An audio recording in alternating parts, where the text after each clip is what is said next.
back to Breaking the Silence HD Unfiltered. We're your hosts, Amanda. And Ellen. We are a podcast dedicated to hope, support, and community within the Huntington's Disease Society. And each week we bring you a new episode with different things that are happening in our lives or in the HD community. So last week we had a special guest, our sister, who's also Amanda's twin. And we just talked about our mom, who is our HD hero, and what our family history looks like surrounding HD. This week we will be talking about growing up with our mom who had Huntington's disease and kind of some of the struggles that come with that, as well as the feeling of missing out on a normal life. So Ellen and I will share some of our personal stories about those things. And yeah. Okay. Now what? Yeah. So we're just going to jump into some conversation about growing up with our mom with HD. And yeah, come with us. So we're going to start with what's the hardest thing about growing up with a mom who had HD? Would you like to share first, Ellen? Yeah, I think one of the hardest things is going out in public because a lot of people will judge, and HD, even now, but most, like a lot back then, wasn't a known thing. So people would look at my mom and assume the worst, like maybe she's on drugs, maybe she's mentally unstable. So I feel like there was a lot of judgment around that. And that was probably one of the hardest things because it almost made me feel embarrassed to like be out in public with her as a child, right? Because you don't, I don't know, you don't recognize those things. For sure. I think that's probably not the hardest, but that's a big one for sure. I would say just the amount of responsibilities that fall in your lap as more and more progression happens. You begin to take on more and more tasks, and it definitely becomes a very heavy plate for sure. I think looking back, that is like something really hard, but when we were kids, that was our normal. So we didn't, like, it wasn't a second thought to us. That was just what it was. Because that was what had to be done. Yeah. For sure. So, as you know, like, our mom got divorced, and then it was just the six of us at home, us children. So we were there, the ones that became really the primary caregiver for our mom. Our mom, not moms. We only had one. So there was no other parent to take on those responsibilities. So us kids were just left to step up and do those things. Which was hard as kids. Like, you don't realize the importance of it, right? Like, because you're just a kid. Yeah, so for you guys that don't know, Amy and I would have been in high school when our mom, I don't know why I keep saying that, our mom started to have like more and more symptoms of HD to the point where she needed extra help. And Evan and Ellen would have still been in elementary school at that time. Yeah, so I think as much as we both had like the same mom, whatever, I think we have different childhood experiences in that sense. Because for most of, if not all of my childhood, mom was sick, right? But you had the opportunity to have a healthy version of her. Mm-hmm. For sure. Yeah. So we're going to talk about roles reversed. So, like, the feeling of us becoming a parent kind of to our mom. And so, like, we took on the responsibility of like cooking and cleaning and like making sure our mom ate and drank and just making sure like she paid the bills or she got the groceries. or whatever, even just making sure that our younger siblings had everything that they needed as they went to school or whatever they were doing. Like our mom still was very much involved in everything that we did. It was just, These weren't things that she always thought of. yeah. Yeah, sometimes she needed somebody to step in. Like I remember as a kid, and it was hard for me back then because you and Amy would be the ones parenting me essentially when I was a kid. And when I was a kid, I was like, you're not my mom. Like, this is like up yours, you know? But looking back now, I can see why it was that way. And I think that I should have kind of, like, I mean, I was a kid, so we got to give ourselves grace there. But I respect that a lot more now than I did back then. So, what was it like to take on more and more responsibility? It was hard. Like, so I don't know if you wanted to touch on this today. Um, so like from a young age, I was like my mom's caregiver, like her, I guess, yeah, her caregiver. I went to like all her appointments, anything that was happening. I went with her to like her neurologist appointments. She participated in different studies, and I went along with her as her caregiver, and always made sure that she made it to those appointments. And like Ellen said, Amy and myself kind of took on a more motherly role in our house. Our older brothers were gone at that point and had moved out. So it was really just the four of us kids living there. And it was definitely difficult at times because, like, you, as a teenager, you don't want to be doing those things. No, You absolutely want to not. be out having a good time, hanging out with your friends. But, like, I never really felt like I was stuck there. I wanted to be there, and I wanted to help them and my mom and make sure that Evan and Ellen were taken care of. So, yeah. So, have you ever felt like you missed out on something or a normal life? I haven't felt that way only because like sometimes I think about my life and I will sometimes have the thought that I was kind of set up for failure, Hmm. but I've never, in my opinion, I've never failed. Like I think that what we've experienced as young kids has shaped us into the adults that we are, and we have a lot of responsibility and a lot of respect for people because of it, in my opinion. Hmm. um, so I don't feel that way, but I do like, I had friends who had normal families, and I kind of always felt like I wish I had that, but it wasn't anything that I would change.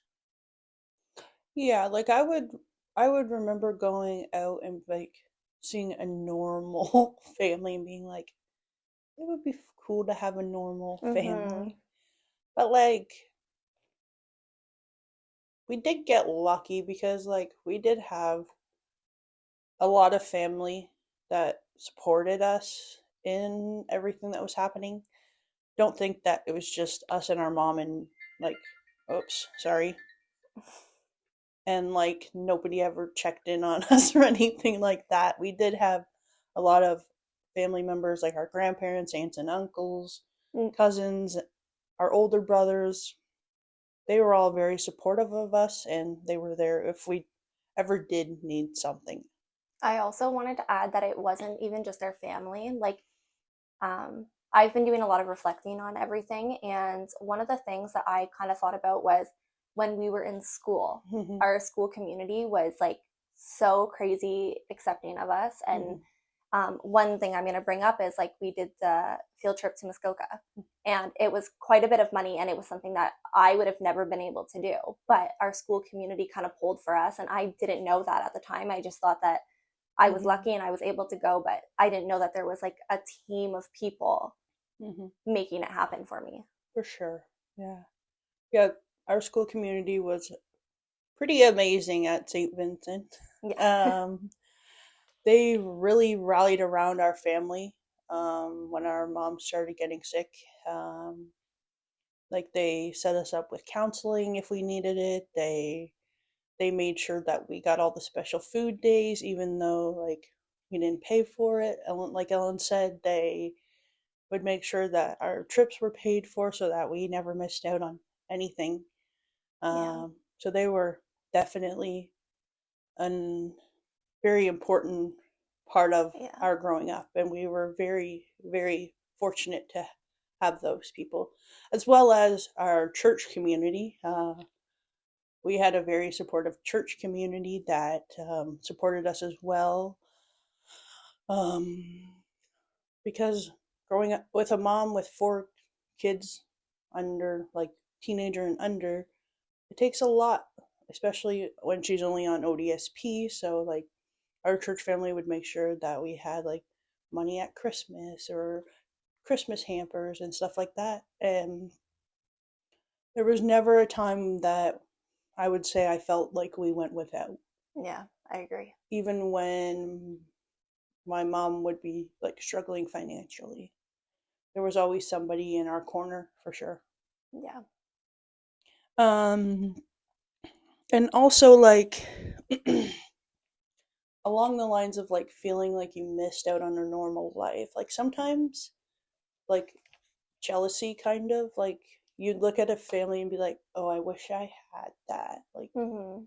or I wish I had a mom that wasn't sick or like a mom and dad that were still married and together so that some of the burden wouldn't fall on us. It wasn't more so jealous as like it was like if only type Yeah, it thing. was like a wish that you didn't, that you maybe didn't truly feel, but like for a moment you were like, I imagine like, what if this? Hmm. For sure. Yeah. So what was the scariest thing you had to deal with at a young age with mom? There's a few. So, I don't know which was scarier. So I'm just gonna, well, I remember one time, I don't know what I was doing. This is something that I'm writing about in my book right now. But I remember like hearing a loud bang, and I like came into the kitchen, and like our mom was on the floor. Amanda wasn't living with us at the time, and she had hit her head, and there was like blood everywhere. Um, and I didn't know what to do, so I ended up calling Amanda, and we called 911, and she went to the hospital, and I just like didn't know what to think. She was okay. She ended up getting some staples in her head, but Hmm. as a kid, not knowing what to do in that scenario, and just like seeing your mom crying with blood everywhere, like that was really scary. And she felt a lot, it Yeah. seemed like. Yeah, but that was the worst, I think. Yeah, for sure. Like one of the scariest things for me, I would say, was like her choking because like you she choked a lot, like Yeah, that was my other sometimes one. daily, Yeah. and it was scary, especially when like you go into like panic mode and like you know what to do, but you're like scared Yeah. because she's also very brittle and you don't want to hurt her as well. Um, so the moment you knew that whatever was happening was clear, it was definitely Like, whew. a major relief. But you Yeah. feared for the next time that that would happen. Yeah. You're always anticipating something. Hmm. Um, so like we're gonna talk about growing up fast, and what I mean is like taking on responsibilities early, like I guess maturing quickly and kind of like Not mhm. having a like a typical childhood because you Yeah. had to have those responsibilities. So like for me, I took on my mom's POA very early. Um, I think I was like 18 or 19 when I took over POA of my mom. Power of attorney. So who So doesn't know? um Yeah. So, but like at that point, I knew everything there was to know about Huntington's disease and like Yeah. what my mom wanted, and like I knew that I was going to give my mom the best that she could get if, yeah. So, like I guess like comparing to the friends around me, like a lot of the kids my age were super immature, and like I didn't really want anything to do with them because like I had just grown up so much quicker than them and was in a different stage of life at that point than they were. Yeah, So, I agree with you. Like my experience was a little different, just because of the timelines and the age difference. But like mom went into a home when I was 14, 15. So like at that point, I got my own apartment when I was 16, was working a full-time job while trying to get my high school. And like I was very dedicated to those things. So again, like with what you said, not really connecting with people your own age because they're just somewhere else. You're at they different don't get it. stages in your life. Yeah. Yeah, it's more so they don't understand and they don't get it, right? Yeah. Yeah. From an outsider. So are there any words of encouragement that you would give your younger self or a younger child right now in a home with a parent that has HD? If I had to give advice to someone who is a child living with somebody who has HD, my advice is reach out for help when you need it. Don't think that you have to carry it all on your own. If you're struggling, there's people around you or like within the community, like there's always somebody. You don't have to do it alone. And you will get through it. Like it feels hard and it's heavy and You want to it's, give up? yeah, but you will get through it. Like, look at us. So, I We mean, did not it! not that we're the best people ever, but I mean, we made it out alive. So Mhm. And like I would say, don't be afraid to take a break if you need it. Like if you need to go out and have your own space and just get away from it, do it. mhm. Because otherwise you're just gonna have anger or resentment towards that person, and it's not gonna make a good environment for anyone. So You have to take care of yourself to be able to take care of others. So for don't sure. feel guilty. It's okay. Yeah. Anything else you want to add about this conversation? I don't think so. Um, nope. I thought I wanted to say something, but I changed my mind. So, This is therapeutic to come on here and talk about these things. so don't forget that we are here for you anytime. If there's a topic that you want to talk about, or if this conversation is bringing stuff up from your past or stuff that you're dealing with right now, and you just need a listening ear, you can reach out to us at any time. We are here for you on our Facebook page, on our YouTube page. You can send us a message or send us an email at hdunfiltered@gmail.com. And like we said before, if we can't find the answers that you're looking for or give you the help that you need, we will definitely connect you to somebody that can. I know I haven't shared this before, but I am affiliated with the Huntington Society of Canada, and through their youth mentorship program as well as our YPAD chapter. And there's definitely a lot of people out there in the community that are willing and able to help. Yeah, I was just gonna talk about the mentorship program. Yeah. I was a mentee, and I so was Amanda, and I think that definitely helped shape us and get us connected with the supports we needed. So definitely a great Yeah. So program. the mentorship program is a program through the Huntington Society of Canada. It is for youth, I believe, under the age of 35 is the age, I believe, don't quote Yeah, me.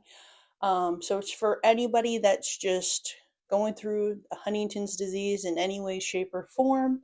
And so they'll match you with a mentor through their matching process. So yeah, We can post the link yeah, to we the can. form. We will post the link, but also, so I was originally a mentee. I was given an amazing mentor. I'm sure she doesn't care if I share her name, Celine. Um, Who now runs the Sarnia chapter. yes, and she is our YPAD president. Yes. So she was my mentor, and now I am a mentor. Haven't been given a mentee yet, but maybe someday soon I will have one. So if you need a mentor. So yes, Celine, I will also put the contact information to contact her and the YPAD community. Yeah. So again, we hope you had a chance to watch last week's episode and the first one if you haven't already. We really appreciate all the support that we've been getting surrounding this podcast. It's truly amazing. I wasn't sure what was going to come of this. Yeah, the first episode we had like 3,000 views, so that's amazing. Yeah. So next week, we're going to be talking about grieving the person while they're still here. So we grieve bits of the person as we lose them a little bit before they pass. So like as our mom, for instance, became more and more sick, we lost parts of her along the way. So we're going to be talking about kind of grieving her as things progress. So yeah, we'll just share our personal stories and kind of some of the struggles that brings. I hope you don't mind us sharing our personal stories for the next little while. That's what it's going to kind of be, just so you guys can get to know us better. And then we will dig more into kind of research, what's out there, bringing in more people to share their stories. But first, we want you to get to know us, your hosts. So yeah, we just want to thank you again for continuing to put your faith in us to share Huntington's disease. And yeah, we wouldn't be here without you guys. Yep. And we are just happy to be able to share our stories. So remember to come back next week. Bye.